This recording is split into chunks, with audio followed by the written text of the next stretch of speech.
የወቅቱ የወርቅ ዋጋ በተለይ ደግሞ በፒያሳ አካባቢ ምን ይመስላል?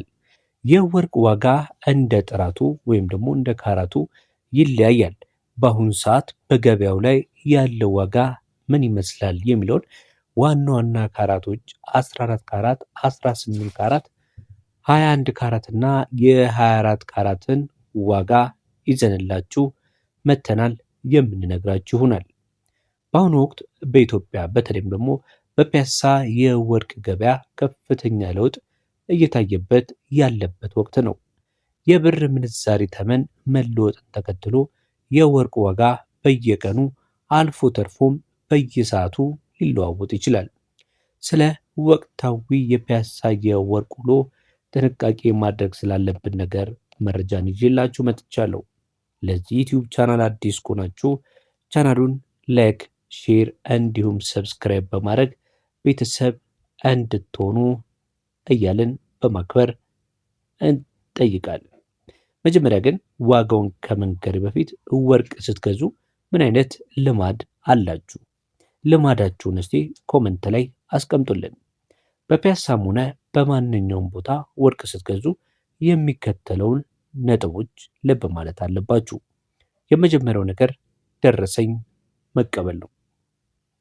ይህ በጣም ወሳኝ ነጥብ ነው። በደረሰኝ ላይ እንደነገርኳችሁ የወርቅ ካራት ክብደቱ በግራም የተከፈለው ዋጋ በግልጽ መገኘቱን ያሳያል። ደረሰኝ የሌለው ወርቅ በኋላ ለመሸጥ ሆነ ለመቀየር አስቸጋሪ ስለሚያደርግባችሁ ነው እንደዛ ምላችሁ። ሌላው ደግሞ ሁሉም ወርቅ በሚባል ደረጃ ሃልማርክ ወይም ምልክት አለው። የካራት ምልክት አብዛኛው ወርቅ ከውስጥ በኩል የጥራት ምልክቱ ለምሳሌ 18K 21K ተቀርጾበታል። ይህንን በቅርበት መመልከታችሁን እርግጠኛ ሆኑ። ሌላው ሚዛን ማረጋገጥ ነው። ወርቁ ሲመዘን አይኑ ስር መሆኑንና ሚዛኑ በትክክል ዜሮ ላይ መነሳቱን ያረጋግጡ። በተጨማሪ የሌበር ኮስት የሚባለው የወርቅ ጌጦች ከወርቁ ዋጋ በተጨማሪ የሥራ ማስለያ ይጨመርባቸዋል። በጣም ውብ የሆኑና ውስብስብ ስራ ያለባቸው ጌጦች የመስሪያ ዋጋቸው ስለሚጨምር ለኢንቨስትመንት እንዲሁም ለማስቀመጥ ከሆነ የሚገዙት ቀለል ያለ ስራዎችን መምረጥ አለባችሁ።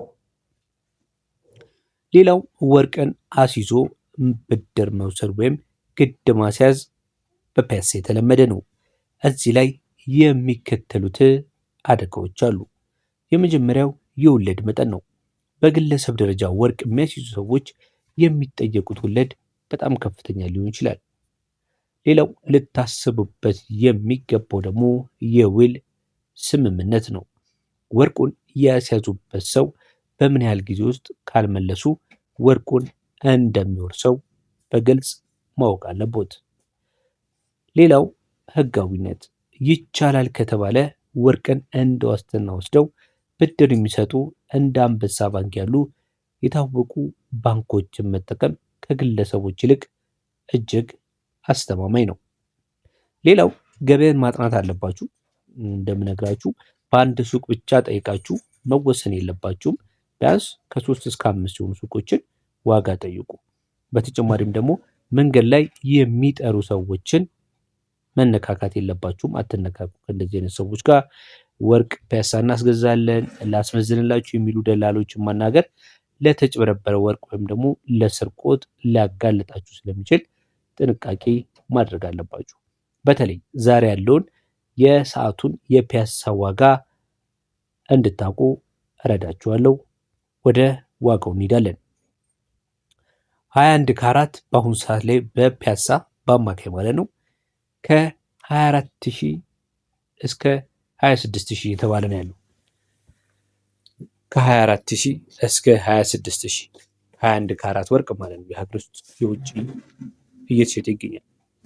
18 ካራቱ ደግሞ በግራም ነው። ይህንን የምነግራችሁ ከ22000 እስከ 23500 18 ካራት 1 ግራም ወርቅ ማግኘት ይቻላል። ሌላው 14 ካራት ብዙዎቻችሁ የምትመርጡት የወርቅ አይነት መካከል ከ21 እና ከ18 ቀጥሎ አንዱ እሱ ነው። 14 ካራት እንዲሁ ከ18,000 እስከ 20,000 ባለው መግዛት ይቻላል። እንግዲህ ጥሩ ተደራዳሪ እና ጥሩ ተከራካሪ ከሆናችሁ በዛ ዋጋ ማግኘት ትችላላችሁ ማለት ነው። የዛሬው መረጃ በጣም እንደጠቀማችሁ ምንም አይነት ጥያቄ አያስፈልገውም። ምክንያቱም ጠቃሚ የሆነ መረጃ ነው ያጋሯችሁ። በተጨማሪም አዳዲስ መረጃዎችን ስትፈልጉ ይህን ቻናል መጎብኘት ወቅታዊና ጥሩ መረጃዎች የሚታገኙበት የዩቲዩብ ቻናል ነው። ቤተሰብ በመሆን ሰብስክራይብ በማድረግ ታግዙን ዘንድ በቅርቡ 10,000 ታስገቡ ዘንድ እንጠይቃለን። ስለምታደርጉልን ሁሉ እናመሰግናለን። መልካም ጊዜ